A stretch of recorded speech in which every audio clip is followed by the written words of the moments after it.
Hello, I'm Charles Coves, Australasia's passion provocateur. Welcome to this week's episode of the Charles Coves Show. In this week's show, my big idea that I explore is the joys of learning. I share with you a new framework for thinking about your learning. I think if you use this framework, it will inspire you to shift your thinking around learning, to raise your self-awareness around learning, and inspire your children, your family, your colleagues to shift their thinking around learning, because I'll give you a whole bunch of reasons why it is time to shift attitudes to learning and education. Most people, in my experience, are really not interested in learning. If you become very interested in learning, you will be a leader. You will be ahead of the pack. Stick around and find out why. This weekly show is founded on the formula SA plus P equals S. Self-awareness plus passion equals success. Your success. This show is dedicated to helping you become more successful. Since 1993, when I left my successful legal career to become Australasia's passion provocateur, I have inspired, educated, and provoked people to discover and pursue their passion to live an amazing life. I've done that through speeches, through workshops, through team building programs, through one-on-one executive coaching, and through my books, Passionate People Produce and Passionate Performance. This is a 28-year journey so far, and I would not be doing this. I would have stopped doing this if the matters and the issues and the ideas that I teach did not have an impact. And I have feedback from people left, right, and center that the ideas that I share in this show and in my other work over the last 28 years has had a profound positive impact on their lives. I urge you to understand the value of passion, of self-awareness in your life journey. This show is also guided by Socrates' famous principle, the unexamined life is not worth living. I want your life to be worth living, and therefore I urge you to examine your life, to be willing to examine your life. You can see I'm wearing my red coat. Red, the color of passion, as usual for regular listeners, regular viewers. Actually, the listeners can't see. That's a good point on podcast. Never thought about that. This show is replicated on YouTube and podcast channels. I wear red because 1, that's my brand for passion. 2, red is the color of passion. And 3, so that when you see something red, you think of me, but more importantly, think of your passion. Are you pursuing your passion? Are you doing the work to discover what you are truly passionate about for this next stage of your life that starts today? Each week I explore one big idea, because one big idea can change your life. One small idea can change your life. But if you have too many ideas, we don't know what to do. Confusion kills engagement. Confusion kills passion. So I hope I'm sharing this one idea in a clear way that you can then think, hey, I want to embrace that idea. And then supporting that idea, I have resources that help to implement that idea. A quote, some humor, a book, a song, and a spiritual tip with a health tip. These resources can and will make a difference if you do something with them. This show is not politically correct. I have no desire to be politically correct. This show embraces the idea of useful addictions, and regular supporters will know I'm addicted to coffee. And one of my friends, Peter, supplied me with that coffee beans that I was talking about in the previous show. The coffee beans have arrived. I've been grinding and supplying Julie and I with not just Nespresso from the Nespresso machine, but coffee beans freshly ground in a plunger. Very, very yummy and nice and excellent to have that choice. Thank you, Peter, for pushing me to invest in a new style of coffee, which I used to have, but now I'm also including in my menu of coffees. It's good to have a menu of coffees, isn't it? This show also subscribes to the view that as human beings we have a spiritual life, we have a spirit, we have a human spirit, a soul, a heart. We are much more than what can be seen. And many people that I deal with have vast ability, great ability to sense stuff way outside our standard 5 senses. I have found that everybody has that ability provided they don't suppress it. My suggestion to you is do not suppress your ability to go beyond your 5 senses. So let's do a review of the week. And the 2 words that popped into my head when I was thinking about this review of the week are censorship and conspiracy. The censorship that goes on is if you don't say something that the mainstream media, that the technology giants approve of, it won't be published. And secondly, if you think differently to the mainstream media, you will be defined as a conspiracy theorist. You see, people sometimes accuse me of being a conspiracy theorist. And I have various responses to that, but anybody who calls you a conspiracy theorist is not thinking, is not educating themselves, is not learning. I've got a wonderful definition of a conspiracy theorist. I'll share it in the joke section. The COVID jab, if you question the safety of the COVID jab, which is not a vaccine, but a gene manipulating process, that is a jab, if you question that, you're a conspiracy theorist. How could you not believe what government says? If the government says it's safe and effective, who are you? Who am I to question what government says?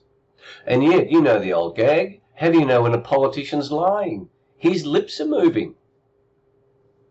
Are you seriously telling me you believe what politicians tell you all the time? I do not.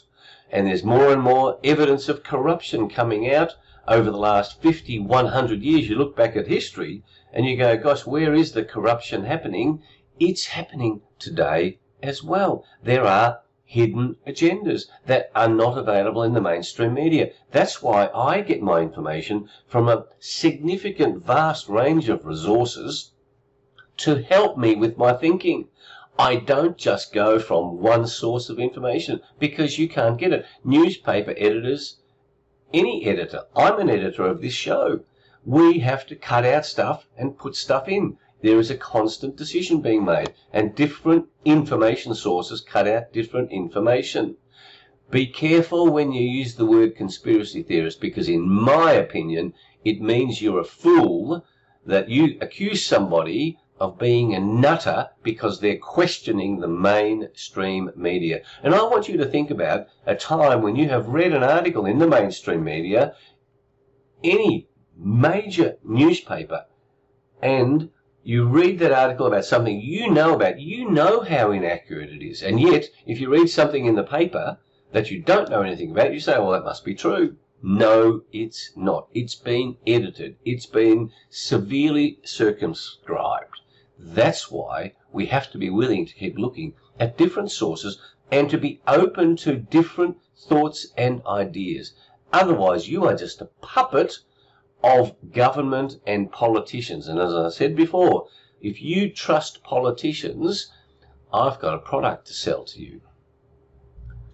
Another example of this game that's played has occurred in Australia with a book called Dark Emu, written by a bloke called Bruce Pascoe. It's proven to be grossly inaccurate, almost fraudulent, almost corrupt, and Bruce Pascoe claims to be an Australian Aborigine. There is absolutely no evidence about it. And now people in the Indigenous community say, oh, well, you're an Aboriginal if you claim to be an Aboriginal. This is the nonsense that masquerades as official speak. The ABC of Australia promotes this book, and schools are providing this, government schools are providing this book to children to help them understand what Australian Aborigines were like. And it's fraudulent, it's wrong, it's corrupt, And that's what happens. Be aware that that's what happens. Now, whilst I get passionate about all of these issues, trust me, I'm loving life. Julie and I are happy. I'm happy. Okay? That doesn't mean that everything's perfect as I wanted or as you wanted, but it's possible to be happy. As you would have heard from previous shows, that I wish I didn't have to have all of these fights, but you look at human history. If you've studied history, this is the human journey. There are issues that can be improved, that can be fixed. And the idea with passion is that you go out there and fight and work for fixing the issues that concern you. That's what makes us human. And I need to report to you that I have been effectively exercising. So I propose to keep looking after this body, and if you're new to this show, I hope to inspire you and provoke you to take greater care of this magnificent machine called your body. Now, before I get to today's big idea, I invite you to visit our websites, covest.com for corporate programs, team building programs, for public programs, charlescovest.com for details of the self-awareness and passion quest. If you've received this show via email, you will receive invitations to the masterclass on self-awareness and passion. If you don't receive that email, please contact us and we'll put you on the mailing list. Every month or so, I run a masterclass to go deeply into self-awareness and passion, and it's free. You can subscribe to Passion Points to Ponder. You can subscribe to this podcast or YouTube. Please do so. Please share this show with your family, friends, work colleagues, and networks. Would be most appreciative.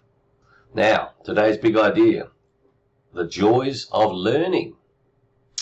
Or perhaps you might take the Pink Floyd view. We don't need no education. In fact, that is the song of the week. I'll share some lyrics with you a bit later. My big idea is that I urge you to raise your self-awareness and your thinking around your learning, around your education. There's a crucial link between your passion and education, which I will explore. Why, in fact, do I do this show? This is now episode 65. Why do I do this? Because I am an educator, I am a teacher, I am a provocateur. Because I know that if I share one idea with you in just 65 shows, that one idea can change your life. My question to you is, are you open to a new idea? Well, the fact that you're watching this would suggest that you are. But how many people around you are open to a new idea? Indeed, why do people call others conspiracy theorists when they think differently? Because it's provoking their awareness of their ignorance. They've made a decision on a particular issue, be it on vaccines, be it on China, be it on the economy, be it on politicians, and they don't want anybody to question the decisions that they've made. So they say, you're a conspiracy theorist because you won't accept the generalized wisdom. This game of learning is so crucial. My whole life, I have been surrounded by people who have understood the crucial value of learning. And whilst in most shows I talk about it, this week I wanted to talk about it. I mean, here I am talking about learning a new type of coffee that I've been drinking. My whole life is full of this learning. At school, I studied maths, science. My father was a magnificent, wise man, and I had a Jesuit priest who was a magnificent mentor for my life and was a great mentor to our family. But he gave me such wonderful advice, and I was a smart enough kid at school, just like all of us are smart, but school suited my style of learning, unlike Julie, where school did not suit her style of learning. And the priest, Father Varga, he said to me, he was a Hungarian priest, he said to me, I know you want to be a lawyer, but if you study the humanities, you will get into trouble because you won't want to feed back to the teachers what they've taught you, which is the whole problem of humanities or many universities these days. If you don't feed back to the lecturers what they've taught you, then you're wrong. And so I studied maths, science all the way through school. I needed to get a Commonwealth Government scholarship to get to university because we had no money. So I was committed to this learning journey. When I finished maths, science, I went to law school. I was one of only 2 kids in the whole year who studied maths, science. And I got first class honours in 4 subjects. And that's how my law career started. But I knew I wanted to be a lawyer. I was passionate about being a lawyer. And then when I finished my law degree, I got an honours degree in law. Father Vargas says to me, well, what's your next learning journey? I said, what do you mean I've got an honours degree? And then he provoked me and inspired me to get my master's in law. Not a Master of Business Administration, not an MBA, but an LLM at Monash University. So the second of Melbourne's top 2 universities. And then I continued my learning journey, and I did it by being an educator in tax topics. So I spoke to legal conventions, to accountant conventions on tax matters. And that forced me to keep learning. And then I did a program called Money and You, a wonderful, wonderful educational program that then led to business school in Hawaii for 2 weeks. 2 weeks of learning. And then that led me to giving away my successful legal career, where I was earning over $1 million in today's terms, to become Australia's passion provocateur. Why? Because I realised that being an educator was more important than being a lawyer. There are many good lawyers, but not many great educators. And that I saw was what the world needed, what people needed to understand the value of education. And then after I left my legal career behind to go from a big income to nothing, I have continued my learning journey. I'll give you one example. I have done 5 Tony Robbins programs, one of the great educators on the planet. And I continue to do programs. I continue to invest in education. And that is because, I hope you realize why, because the world is changing. You cannot stop learning. Otherwise, you will be left behind. That's what this show is about. That's what this episode is about. So let me give you a framework to help you rethink your attitude to learning and education so that you don't get caught up by the Pink Floyd idea of we don't need no education. And it's using the 6 wonderful words of who, what, when, how, where, why. Who, what, when, how, where, why. It's a fantastic tool for thinking about anything. So, the who. Who do you want to learn from? What do you want to learn? And this is the link with self-awareness and with passion. What do you want to learn? When? When do you want to learn? In terms of your lifestyle, when can you find time to learn? Now, I have gone through time management bases with you. Most people have a minimum of 40 hours a week of discretionary time. And if you don't believe me, send me an email and I'll send you the summary of it as to why that is true. In the workshops I've run, people are horrified and shocked to find out how much time they have available to make decisions about how they're going to use it. How? How do you like to learn? You have the 5 senses: visual, auditory, kinesthetic, olfactory, and gustatory. How do you like to learn? Are you a visual learner, auditory learner, kinesthetic learner? Are you a seeing, hearing, or doing learner? So that's what the how is about. Where? Where do you want to learn? Do you learn better online, or do you learn better in a group setting? Do you learn with a group of like-minded people? Form a mastermind group. Join Julie Parker Practice Success, the club if you're a dentist. Join other online groups. Join Facebook groups, LinkedIn groups. There are so many places where you can learn. And why? Why do you want to learn? All right? Who, what, when, how, where, why. And I say to you, the why, if the why is big enough, you will shift your thinking around learning. You will invest your time, energy, money into learning. And why? I tell you, your future depends on your willingness to keep learning. We are in remarkable times. There are some very risky issues happening. The potential collapse of the financial system, geopolitical issues in Australia, in America, the whole China issue, Russia. There are massive potential disruptions coming. Your ability to keep learning is a big, big, big why for your ability and that of your family to thrive in whatever happens. I had that reinforced to me from my parents, who had to go through World War II. They had to come to Australia, not able to speak English. There was a big why for my dad, and he knew the value of learning and spent his whole life, even when he came to Australia with 6 children, he spent vast amounts of time learning. And one principle that he said is that television is rubbish. And so we were raised, 6 kids, we didn't have a television in our house until my younger brother bought a TV. My dad refused to buy a TV. That's how profoundly important this is, because the way that most people think and behave suppresses learning. The why, I think, is a big enough why, and I hope you get why it's so important that you embrace this idea. Rejuvenate your perspective around learning and education. You will create a new life. You will inspire those around you to continue their own learning journey so that they are able to create a new life.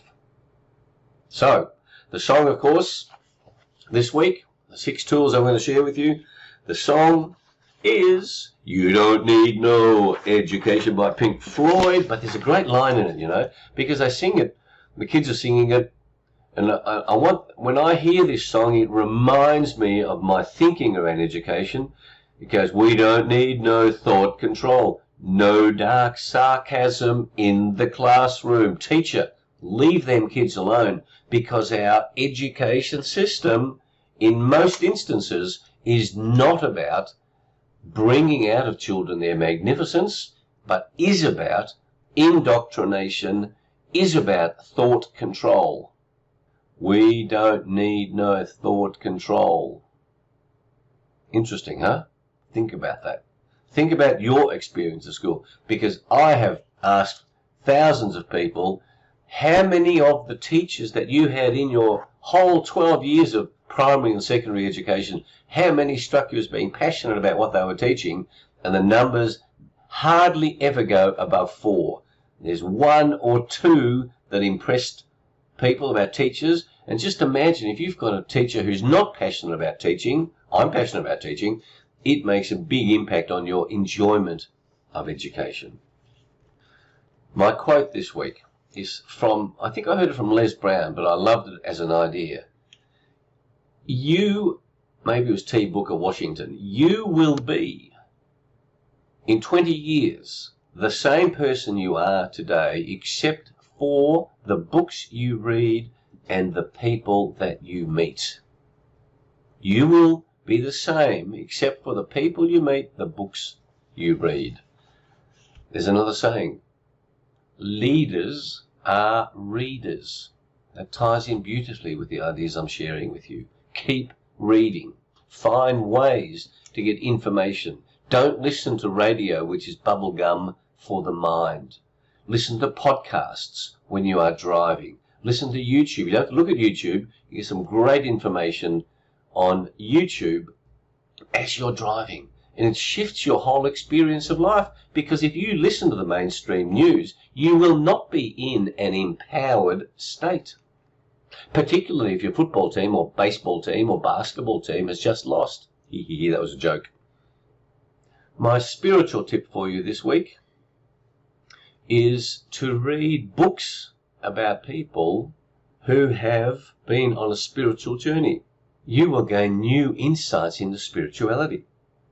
My health tip for you is to read books about people who have gone through remarkable health recoveries. You will get insights into new ideas around health. And so the book of the week, this week, that reinforces that is a book called Cure by Joe Marchant. Wonderful, wonderful book. The subtitle, A Journey into the Science of Mind over Body.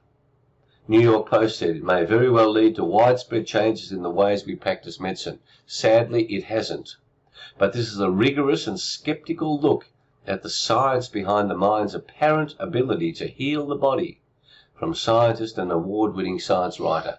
I highly recommend it to shift your thinking around this whole issue of health. Now, for some humor.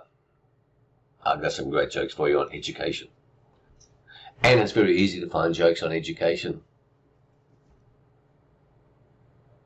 Here's the first one.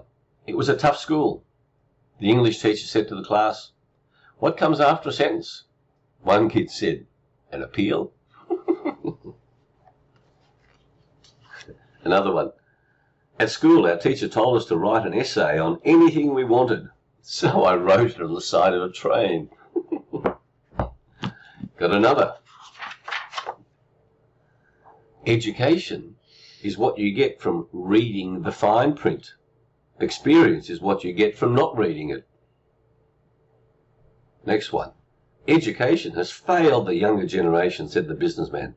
Our survey shows that as many as 40% can't read, another 40% can't write, and the other 30% can't add up. So, I love jokes, as you probably know, and I do urge you not to take life too seriously. Even though I'm passionate about these shows that I do, I really do love life. I wake up every morning, I love it, and I love jokes. So, that's it for this show.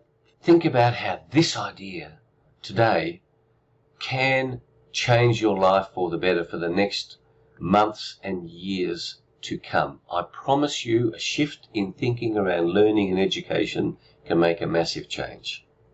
I again invite you to visit our websites, subscribe to the podcast, to the YouTube channel. Share this with your family and friends and work colleagues. And until next week, may your week be full of new experiences because you have reframed your thinking around your willingness to learn, to change your education, to be open to new ideas. Thanks for being with us on this show. I look forward to being with you next week. Have a great week. Bye.